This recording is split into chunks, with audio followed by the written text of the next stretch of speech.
Welcome to you study tube. जैसा कि आप लोग जानते होंगे कि I am 2019 NEET and JEE qualifier. तो बहुत सारे बच्चों ने मुझे डीएम किया इंस्टाग्राम पे, फेसबुक पे कि आप सर बताइए हमें कि लास्ट की 2 मंथ्स की स्ट्रेटेजी क्या रखें, हम कैसे पढ़े, हम हमारा टाइम शेड्यूल क्या है। तो मैंने डिसाइड किया है कि जो नेक्स्ट वीडियो है वो मैं इसी पे अपलोड करूंगा, what will be the strategy of the last 2 months.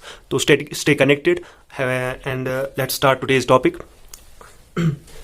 आज का हमारा टॉपिक है वो है इफेक्टिव एयर रेजिस्टेंस। आज तक जो हमने मोशन काइनेमेटिक्स मोशन 1D पढ़ा है उसमें हमने क्या किया है कि फ्रिक्शन का कंसेप्ट हमने ध्यान में नहीं लिया। हमने बस इक्वेशंस ऑफ मोशन लगाई है, different vertical and horizontal motions पढ़ी है, लेकिन ईयर को हमने कंसिडर नहीं रखा था। अब क्या हम करेंगे कि क्वेश्चंस में पूछा जाता है कि अगर ईयर की जो फ्रिक्शन है वो भी हम इसमें लेंगे तो तब क्या क्या जो कंसेप्ट है वो क्या बनेंगे। पहला कंसेप्ट इसमें क्या आएगा, जैसा कि आपको पता है कि टाइम ऑफ एसेंट वो बराबर होता है कि टाइम ऑफ डेसेंट की, लेकिन विदाउट फ्रिक्शन। लेकिन अगर हम इफेक्टिव एयर रेजिस्टेंस को भी हम कंसिडर करें तब क्या होता है, तब जो टाइम ऑफ डेसेंट है, time of descent means time to come down body को है वो ज्यादा टाइम लगेगा टाइम ऑफ एसेंट से, यानी कि ऊपर जाने को बॉडी को कम ही टाइम लगेगा, ज्यादा टाइम लगेगा जब वो नीचे आएगी। Is greater than time of accent. ये आप ऐसे भी याद रख सकते हैं कि टाइम ऑफ डिसेंट की जो फॉर्मूला है वो बनेगी, वो 2h/g हम लिखते थे वैसे यहां पर, लेकिन बनेगी 2h/g माइनस ए होगी जो उसको वो रिटार्डेशन कर रही है एयर रेजिस्टेंस, एक्सेलरेशन ही है लेकिन वो रिटार्डेशन वाली जो एयर रेजिस्टेंस को दे रही है। वो जो टाइम ऑफ एसेंट है वो है 2h/g प्लस ए। तो इससे भी आप देख सकते हैं कि यहाँ पर डिनोमिनेटर बड़ा है तो ये छोटा होगा, टाइम ऑफ एसेंट छोटा होगा टाइम ऑफ डेसेंट से, यानी कि कम ही इसको टाइम लगेगा एसेंट में लेकिन ज्यादा डेसेंट में लगेगा।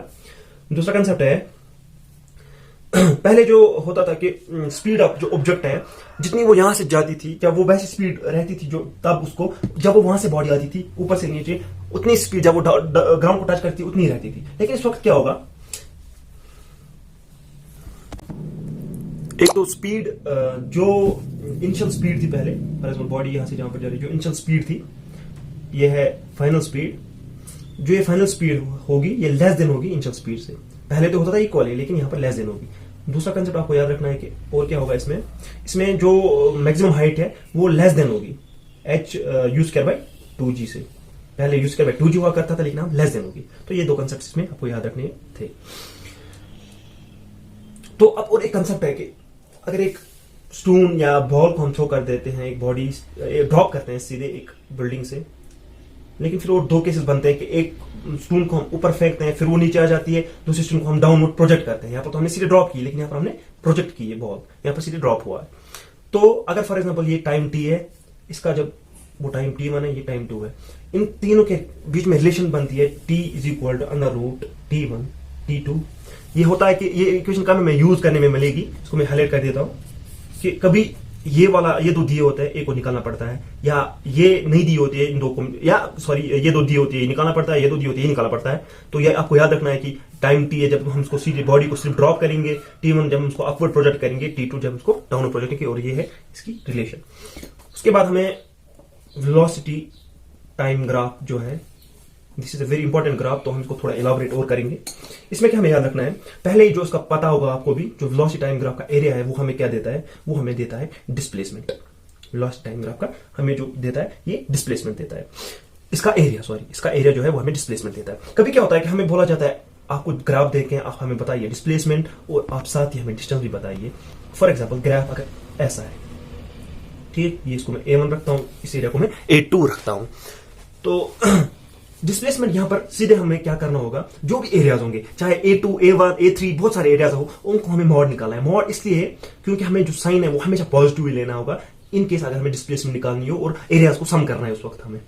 लेकिन जो डिस्टेंस है, डिस्टेंस के हमें सीधे क्या करना है कि मॉड नहीं लेना है। A1 प्लस मैं यहाँ पर A2 लेता हूं, यहाँ पर A3 लेता हूं, लेकिन अगर ये नेगेटिव होगा, यानी कि अगर ग्राफ 4th क्वाड्रेंट में या डिफरेंट क्वाड्रेंट में आता है तो आपको पता होगा कि किस में क्या ये नेगेटिव किस में रहता है। तो फॉर एग्जांपल यहाँ पर A2 जो है नेगेटिव क्वाड्रेंट में आता है तो यहाँ पर ये नेगेटिव आएगा, लेकिन इस केस में पॉजिटिव आएगा क्योंकि ये मैंने आपको बोला ये मॉड्स है, मॉड्स में कभी भी नेगेटिव साइन नहीं आता है। तो ये 2 कंसेप्ट आपको याद रखने। तीसरा कंसेप्ट इसी वेलोसिटी टाइम ग्राफ में, ये पहला कंसेप्ट, ये तीसरा कंसेप्ट होगा। इसी वेलोसिटी टाइम ग्राफ में आपको क्या याद रखना है कि कभी क्या दिया होता है कि हमें बोला जाता है कि displacement time graph with slopes theta1 and theta2 possess velocities v1 and v2 respectively. हमें बोला जाता है कि डिस्प्लेसमेंट टाइम ग्राफ आपने देखते हैं जिसका स्लोप डिस्प्लेसमेंट टाइम ग्राफ जिसका स्लोप थी सॉरी ये इसमें नहीं आएगा थीटा1 एंड थीटा2 विद स्लोप्स थीटा1 एंड थीटा2. आप हमें बताइए इसकी जो वेलोसिटी का रेशियो है वो क्या आएगा. वो आपको सीधे याद रखना है v1 by v2 तब आएगा डिस्प्लेसमेंट टाइम ग्राफ में tan थीटा1 जो है tan थीटा2. ये आपको सीधे याद रखना है in case of displacement time graph. अब हमें एक दूसरा ग्राफ्स के बारे में थोड़े कंसेप्ट्स डेवलप करने हैं कि कुछ ग्राफ्स जो है हमारी फिजिक्स में वो एग्जिस्ट नहीं करते हैं और हमें एग्जाम में पूछा जाता है ये ग्राफ देखें आप बताइए एग्जिस्ट करते हैं या नहीं करते हैं, या डिफरेंट क्वेश्चंस ऐसे ही आपको आएंगे इसी जो मैं आपको पढ़ाने जा रहा हूं इसी बेसिस पे. तो क्या क्वेश्चन क्या आ सकते हैं. क्वेश्चन ऐसे आ सकते हैं हमें बोला जाएगा दिस इज ए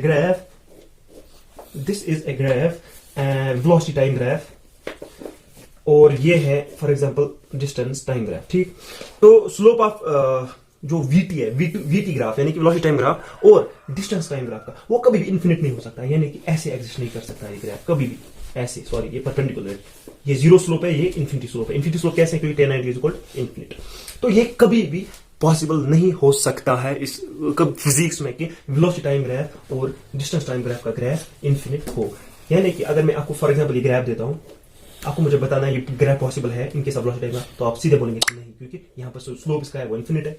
ऐसे ही अगर दूसरा ग्राफ आपको दिया जाता है ऐसे तो ये भी पॉसिबल नहीं है क्योंकि स्लोप इज इन्फिनिट. ठीक, दूसरा कंसेप्ट इसमें आपको याद रखना है वेलोसिटी टाइम या डिस्प्लेसमेंट टाइम ग्राफ में क्या होता है कि ऐसे ग्राफ्स ऐसे velocity time graph for example ये है डिस्टेंस टाइम ग्राफ ऐसे और ऐसे जहां पर भी दो वैल्यूज आते हैं वेलोसिटी के या डिस्टेंस के वो ग्राफ पॉसिबल नहीं है. फॉर एग्जांपल एक ही टाइम पे लेकिन अगर एक टाइम है फॉर एग्जांपल कोई भी टाइम इस पे आप देखिए यहां पर दो वैल्यूज आ रहे हैं v1 v2.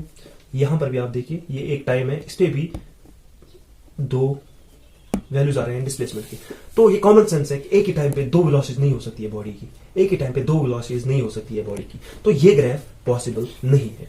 तो आप क्या कीजिएगा कि जब भी आपको ग्राफ आएगा अगर आपको ऐसा ग्राफ लगता है आप टाइम को इल्यूसिडेट करेंगे और आप देखेंगे कि अगर ये दो जगह करता है वेलोसिटी टाइम ग्राफ या डिस्टेंस टाइम ग्राफ को टाइप तो ये ग्राफ पॉसिबल नहीं है. और जो मैंने अभी स्लो का कंसेप्ट बताया इन्फिनिट स्लो भी पॉसिबल नहीं है.